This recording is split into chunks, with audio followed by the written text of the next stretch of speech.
pienso en ti y no puedo respirar. Me da un dolor acá adentro. No podría vivir sin verte, Marta.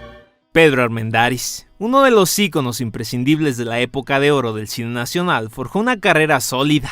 Ganó 2 Arieles, se hizo más de 100 películas y fue uno de los primeros actores mexicanos en internacionalizarse al hacer películas en Hollywood, Inglaterra, Italia y Francia. Trabajó con John Ford o en la saga de James Bond. Y en México se rodeó siempre de los directores cumbre de la época, por lo que su mirada y presencia se quedó impregnado en decenas de personajes y películas que hasta el día de hoy prevalecen en el imaginario de la identidad mexicana. Flor Silvestre, Distinto Amanecer, María Candelaria, La Perla o Enamorada son solo algunas de sus películas más recordadas. Y junto a Dolores del Río, María Félix, Pedro Infante y Jorge Negrete, se puso en el Olimpo del cine mexicano. Sin embargo, negligencias de la industria y su estilo de vida lo llevaron a enfermarse, hasta llegar a un punto en el que estuvo tan mermado físicamente que tuvo que quitarse la vida.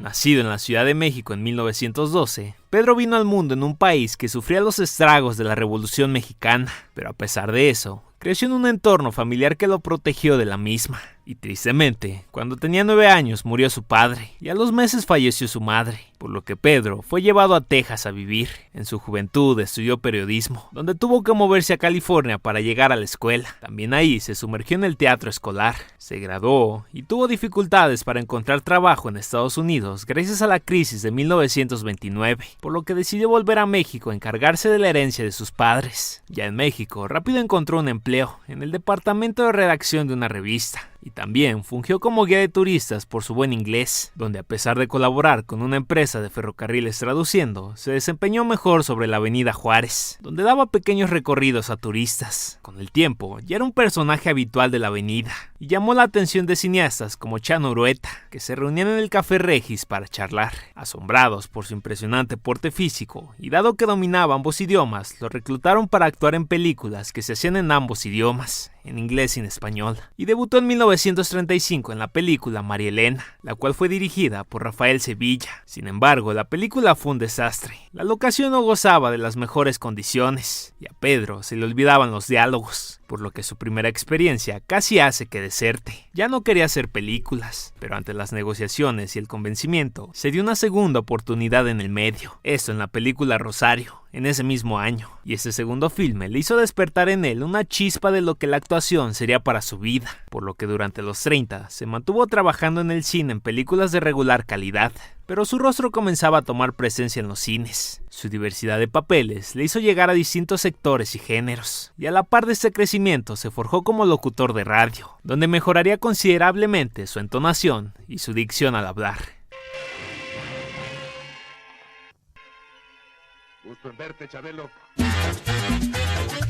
El Star System aún no tenía presencia en México, por lo que alternó con muchos papeles, chiquitos y grandes, pero fue en 1938 en la película El Indio, donde encarnaba por primera vez a un indígena, papel que le sería característico, y aunque económicamente no ganaba tanto aún, pues su salario oscilaba entre los 1,000 pesos por película, se casó y pronto sería padre, por lo que comenzó de a poco a ganarse un lugar. A pesar de que buscaba un papel que pudiera consagrarlo, aún no llegaba del todo, pero con la Segunda Guerra Mundial y el auge del cine mexicano, pudo amarrar su consolidación con sus primeros papeles de ranchero, otro estereotipo que lo caracterizaría de por vida. El nacionalismo en Soy Puro Mexicano lo puso en el mapa, y en 1943 iniciaba una gran racha de películas. Flor Silvestre, María Candelaria, Bugambilia o La Perla lo consagraban.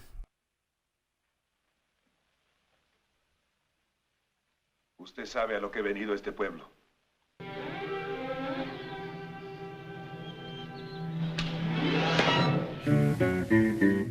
Enamorada sería la cúspide de su ascenso, forjando una gran relación con el Indio Fernández. También llegaría a trabajar con grandes directores del cine como Roberto Gabaldón o Luis Buñuel, esto particularmente durante los 50. Con Dolores del Río y María Félix, marcó parejas imprescindibles de nuestro cine, y sus películas se verían en grandes festivales del cine del mundo, donde incluso ganarían la Palma de Oro en Cannes por María Candelaria. Durante esos años, Hollywood también se interesó en él y comenzaría a ganarse papeles en inglés, en francés y en italiano. Los 50 lo tomaban como una estrella consagrada, Y durante los 60 comenzaba el auge de James Bond en el cine, y en Desde Rusia con Amor llamaron a Pedro para un papel, mismo que marcaría su destino para siempre, pues se fue enfermo a la grabación. Consecuencia de sus fuertes dolores en la cadera ya en Londres, le diagnosticaron cáncer de riñón en etapa terminal con metástasis en el pulmón y en el esófago. Devastado por la noticia y los daños físicos que avanzaban con rapidez en su cuerpo, Pedro Armendáriz quiso terminar la película para poder garantizar la seguridad económica de su familia, pues el sueldo que iba a percibir por la misma era bastante alto. Además de que fue apoyado por la producción para desarrollar varias de sus secuencias sentado o recargado en algo, porque ya le costaba mucho mantenerse de pie. Culminada su participación y muy mermado físicamente, llegó a Estados Unidos en silla de ruedas. Se internó en el hospital de la Universidad de Los Ángeles, California. Redactó cartas de despedida, diciendo que no estaba dispuesto a sufrir en agonía por sus dolores, por lo que en un acto desesperado y de mucho dolor, se quitó la vida. Se disparó en el corazón con una Magnum 357 que introdujo de contrabando, muriendo el 18 de junio sin nunca poder ver su última película, y con su muerte cobró fuerza la historia de la maldición radiactiva que trajo consigo la película El Conquistador de Mongolia, pues fue en 1956 cuando Pedro Armendáriz se sumó a John Wayne para filmar El Conquistador de Mongolia. Con 220 personas en la producción, el rodaje fue en una zona desértica en Utah, famosa por ser base de pruebas nucleares por el gobierno de los Estados Unidos. Y este rodaje pasó a la historia porque 91 personas del crew se enfermaron de cáncer y 46 murieron al igual que Pedro, apuntando a que pudo enfermarse debido a los altos niveles de radiación del lugar. Al fallecer, cientos de colegas lo acompañaron en el Panteón Jardín para despedirlo, donde figuraban fanáticos, colaboradores de él y amigos y amigas, como María Félix, quien lloró por su pérdida. Grandes figuras se habían marchado, y de los 5 pilares de la época de oro ya solo quedaban 2, María Félix y Dolores del Río, por lo que una época, a manera temprana, se acababa para siempre, y mientras su ataúd se sumergía en la fosa, se pronunciaba esta oración para despedirlo. Lo sentimos insustituible para siempre, porque supo entregarse con talento y vocación, y por su carácter abierto, sincero y noble. La industria cinematográfica, toda, trabajadores, artistas y técnicos, para hablar solamente del sector de la industria que yo represento, tenemos una gran deuda con él. La cinematografía nacional, en la que intervino por más de 25 años al lado de las mejores actrices y los más notables realizadores, conservó los testimonios insuperables de la más variada sensibilidad que animaba sus actuaciones. Fue el creador original de los personajes más viriles y nobles del campo mexicano. El pueblo le otorgó la gloria.